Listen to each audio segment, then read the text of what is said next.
Bonjour, aujourd'hui on va vous expliquer comment faire l'entretien d'un Kia Venga 1,4 litre CRDI 90 chevaux. On va commencer par ouvrir le capot.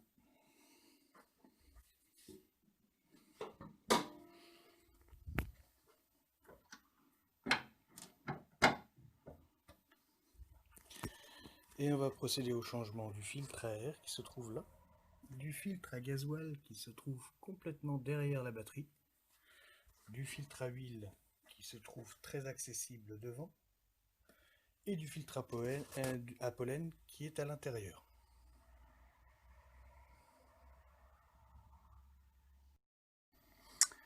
On commence tout d'abord par lever le véhicule si vous n'avez pas de fosse ou de pont, ce qui est la majeure partie des cas. Donc on lève le véhicule et on le place sur chandelle. Donc quand on lève le véhicule, on fait bien attention de se prendre entre les deux petites encoches ici, que l'on voit au niveau du rebord du châssis pour la prise du cric, et on place les chandelles sous le châssis, sous les renforts de châssis, de manière à ce que ça ne défonce pas. Donc on s'assure que le frein à main est bien serré, on met en prise, et du coup là on s'assure en secouant un petit peu la voiture, voilà, que c'est bien stable, de manière à ce que le véhicule ne nous tombe pas dessus, ça arrive trop souvent.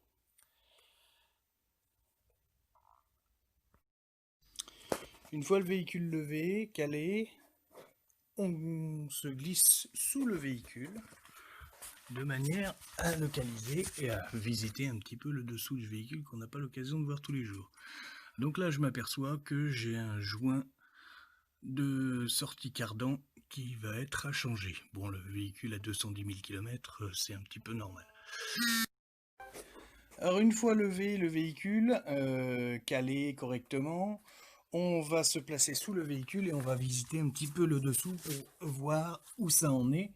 Alors là, je viens de constater que j'avais une fuite sur le joint de cardan de sortie boîte, donc qui sera changé ultérieurement.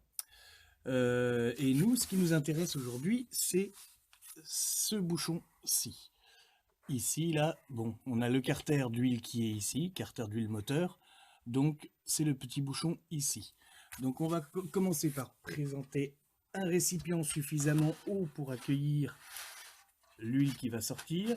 On le prépare en sortie et on va prendre la clé et dévisser ce bouchon de manière à ce que l'huile s'évacue. Donc voilà, la clé est prête. Pour moi, c'est un cliquet, mais ça peut se faire avec une clé plate, une clé à douille, clé à coude, n'importe quoi. Alors c'est du 17. On prévoit un petit chiffon pour s'essuyer les mains. Et on va dévisser. Donc, je rappelle, pour les novices, toujours dévisser dans le sens inverse des aiguilles d'une montre. Donc voilà, on a enlevé le bouchon. Avec la clé de 17, on l'a débloqué, dévissé à la main tranquillement, on le récupère. Et vous voyez, le gros de l'huile s'est déjà écoulé. Il reste juste un tout petit filet, je ne sais pas si on le voit bien, mais on va le laisser s'écouler tranquillement, comme ça le carter va bien se vider. Pendant ce temps-là, on va passer au changement du filtre à huile. Alors le filtre à huile, il se situe juste sur le devant du moteur, ici, c'est le petit... voilà, le petit truc rond en plastique qui est devant, juste à côté de la jauge qui est là. Donc déjà pour l'accès, on enlève le cache. Voilà, on le déclipse.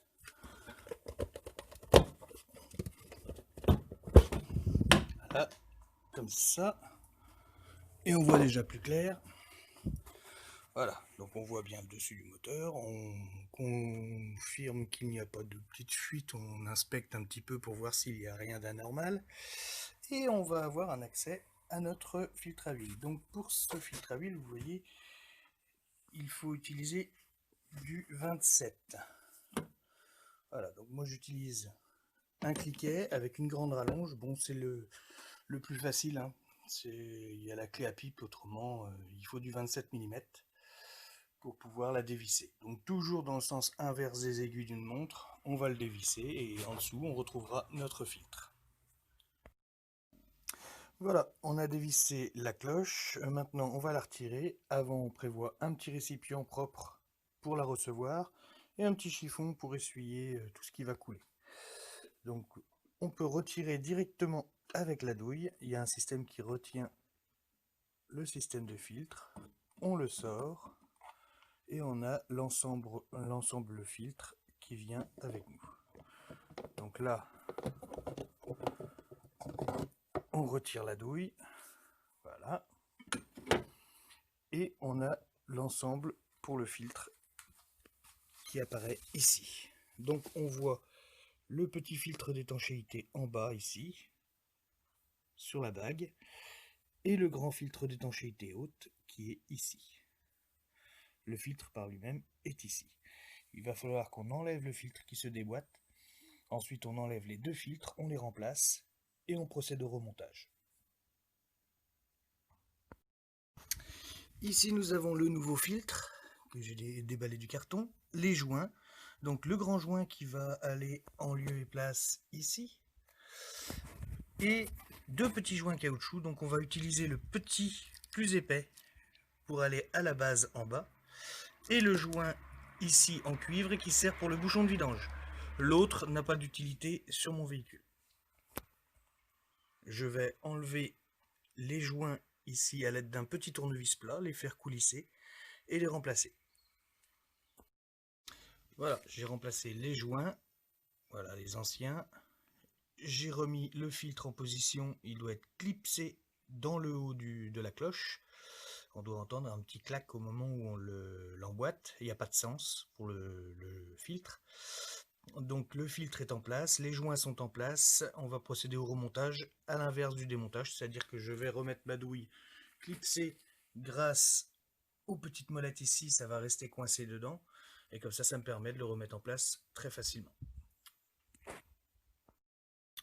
Voilà, le filtre il est en place, il est serré. Alors moi je le serre pas à la clé dynamométrique, quand ça bloque, voilà, ça bloque.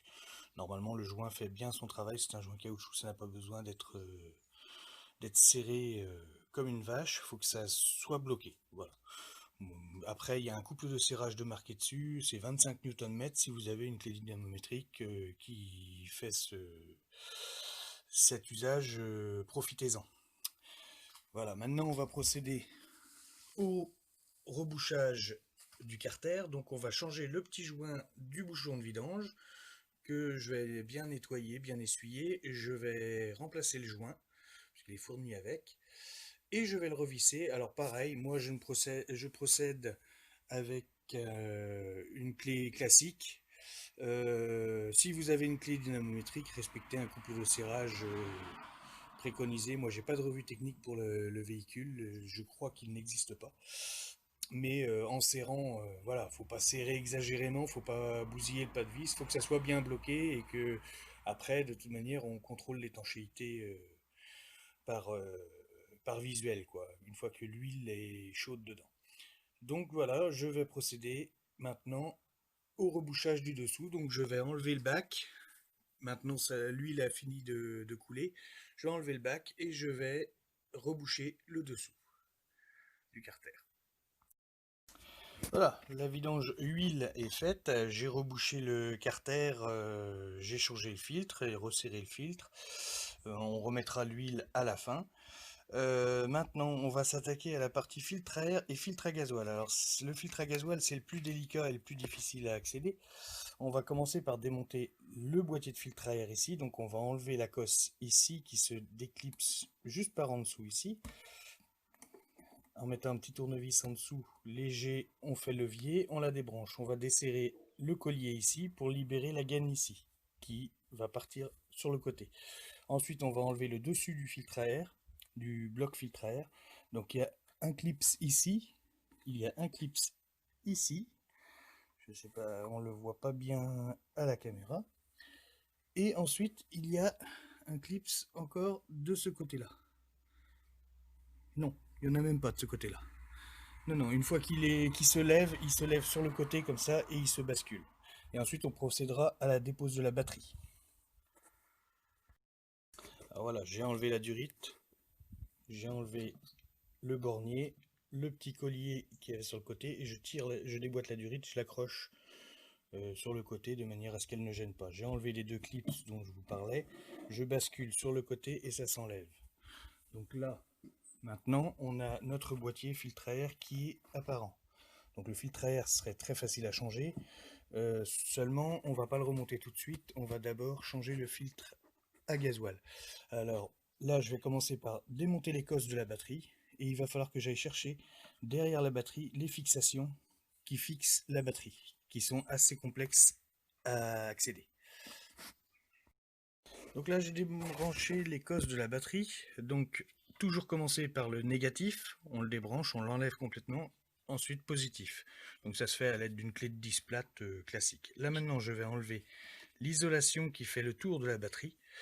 Je la remettrai par la suite, mais c'est pour accéder plus facilement. Et je vais démonter ici, je vais déclipser ce joint là pour démonter cette partie-ci qui se déclipse facilement pour avoir un accès plus libre sur cette partie-là, puisque le filtre, on ne le voit même pas, il est complètement derrière le boîtier. Alors là, voilà, j'ai enlevé la bavette qui se présente comme ça, qui est clipsée. Donc c'est les clips ici et ici qui sont à déclipser, à relever légèrement, et après ça sort vers l'avant. Vous le basculez, il se replie sur son propre joint, et comme ça vous permet d'enlever l'isolation de la batterie assez facilement. Vous faites attention parce que c'est relativement fragile. Voilà. Et vous la mettez de côté. Là maintenant on va procéder à la dépose de la batterie. On va aller chercher les petites vis qui sont complètement derrière, parce que notre filtre est complètement derrière lui. Donc on écartera ce boîtier là en enlevant la vis ici, qui va libérer toute la place pour faire le changement du filtre à gasoil. Alors voilà, j'ai enlevé les deux vis qui se situent derrière le boîtier ici. Alors au droit, au fond, donc moi je me sers d'une grande rallonge de ce type là pour la glisser derrière avec un cliquet. Alors c'est du 12, c'est pas du 13, c'est pas du 10, c'est pas du 11, c'est 12 la dimension. Donc j'ai enlevé les deux vis. Alors pour aider, il y en a une qui se situe au niveau de l'encoche ici, derrière, et l'autre qui se situe au niveau de l'encoche ici, derrière. Une fois que ces deux vis là sont enlevées, on enlève aussi celle-ci, qui est du 12 aussi. Là je finis de la dévisser. Voilà. Donc on ramasse les trois vis, et à partir de ce moment là, vous voyez, le boîtier est libre. Donc maintenant on peut procéder à l'enlèvement de la batterie. Voilà, la batterie est enlevée. Maintenant on a un accès qui se fait plus facilement ici. Donc voilà, vous voyez, donc on voit le filtre qui est ici, que l'on va changer. Voilà, on a démonté tout ça. Maintenant on va passer au démontage du bloc filtre. Donc on écarte au maximum celui-ci. Voilà, on va débrancher le bornier qui est ici, et on va dévisser les vis qui sont ici et derrière ici. Voilà, maintenant j'ai enlevé les vis derrière que je vous montrais tout à l'heure. Il faudrait que j'arrive à faire tenir une lampe ici pour éclairer un petit peu. Donc le boîtier est libre quand vous le prenez, et il se lève facilement. Maintenant on va le sortir et enlever les petites vis qui maintiennent le cache du filtre ici, pour le faire descendre, pour pouvoir faire sortir la cartouche. Vous voyez la petite vis sur le côté, vous avez la même de l'autre côté. Et une fois que ça c'est enlevé, on peut faire coulisser gentiment le cache-filtre et accéder au filtre par lui-même. Alors voilà, bon, pour info, les deux vis sur le dessus, c'est diamètre 12. Donc il vous faut bien une clé de 12. Le mieux c'est d'avoir un petit jeu de cliquet qui le fait bien. Après, sur les côtés, ce qui retient le cache, ce sont des vis de 8. donc à dévisser entièrement. Donc voilà, moi je les ai enlevées, elles sont ici. Les écrous de 12 sont ici. Ensuite, sur le côté, vous avez un petit bornier ici que moi j'ai débranché entre temps. Voilà, c'est à débrancher et à déclipser du cache en acier. Et vous avez la durite sur le côté ici qui est prise sur le cache acier aussi, donc il faut légèrement la déclipser, elle est prise dans un petit cache caoutchouc. Et à ce moment-là, normalement, en jouant un petit peu avec, vous arrivez à désolidariser le cache et de manière à ce qu'il reste au fond. Et du coup, vous avez accès à votre cartouche. Et voilà, à ce stade, j'ai réussi à faire descendre le cache complètement dans le fond. On le distingue difficilement, on le voit un petit peu dans le fond. J'ai fait remonter le fil de la sonde de fond derrière. Donc j'ai ma cartouche qui est ici, que je vais dévisser dans le sens inverse des aiguilles d'une montre classique et que je vais remplacer. Alors pour ce faire, là on intervient sur le circuit de gasoil. On essaie d'avoir les mains à peu près propres, hein, éviter les poussières, les graisses, les choses comme ça, de manière à ne pas risquer de polluer le circuit de gasoil. Et dès que l'on a enlevé, alors bon, ça va couler un petit peu. Moi, j'ai mis mon bac de rétention d'huile en dessous pour récupérer le maximum. Ça va couler. Bon, après, en échange, on le met dans une boîte relativement propre pour enlever la sonde de fond, la revisser sur le nouveau et revisser la nouvelle cartouche en lieu et place de l'ancienne que moi j'ai ici. Voilà. Voilà comment elle se présente. Vous voyez, il y aura la sonde à revisser dans le fond et elle se visse comme les anciens filtres à huile clairs à la main. Bon, faut forcer quand même correctement dessus. Alors si jamais elle est bloquée, utilisez une clé à filtre à huile pour la débloquer. Mais normalement, en général, elle vient relativement bien, sauf si elle n'a pas été changée depuis très longtemps ou alors qu'elle a été serrée comme un bourrin à l'avance. Bon, bah, je vais procéder à ça et on suit. Voilà, j'ai enlevé la cartouche, donc vous vous présentez comme ça avec le support de cartouche, donc le pas de vis que l'on voit au milieu. Donc je l'ai dévissé, je l'ai enlevé, je l'ai mis dans un endroit relativement propre. J'ai dévissé la sonde qu'il y a en bout. Donc faites attention que si vous dévissez cette sonde là avant de dévisser la cartouche, de ne pas faire une torsion au niveau du fil. Faites bien attention quand vous tournez le bouchon, que le fil suit bien et qu'il tourne aussi. Donc là je vais le remonter tout de suite dessus, avant de le remontage. Et au dernier moment, voilà la nouvelle cartouche, je vais lui enlever le plastique au dernier moment, au moment de la positionner et de la visser. Alors le vissage, ça se fait comme les anciens filtres à huile. C'est dès que il y a contact du joint du haut, vous faites à peu près un 3/4 de tour supplémentaire. Pas plus, c'est pas la peine de serrer comme un bourrin. De toute manière, c'est du joint caoutchouc, ça fait adhérence assez rapidement. Donc un 3/4 de tour après contact, c'est largement suffisant. Donc il faut le serrer fermement à la main. Après, on peut s'aider si on veut d'une clé à filtre à huile. Ce que l'on appelle la clé à filtre à huile, c'est la clé de ce type-là. Mais bon, c'est pas forcément nécessaire. Si on a suffisamment de force dans les mains et les mains suffisamment sèches et pas trop grasses, on peut se permettre de le serrer bien fort à la main et c'est suffisant. Voilà, on va procéder au remontage.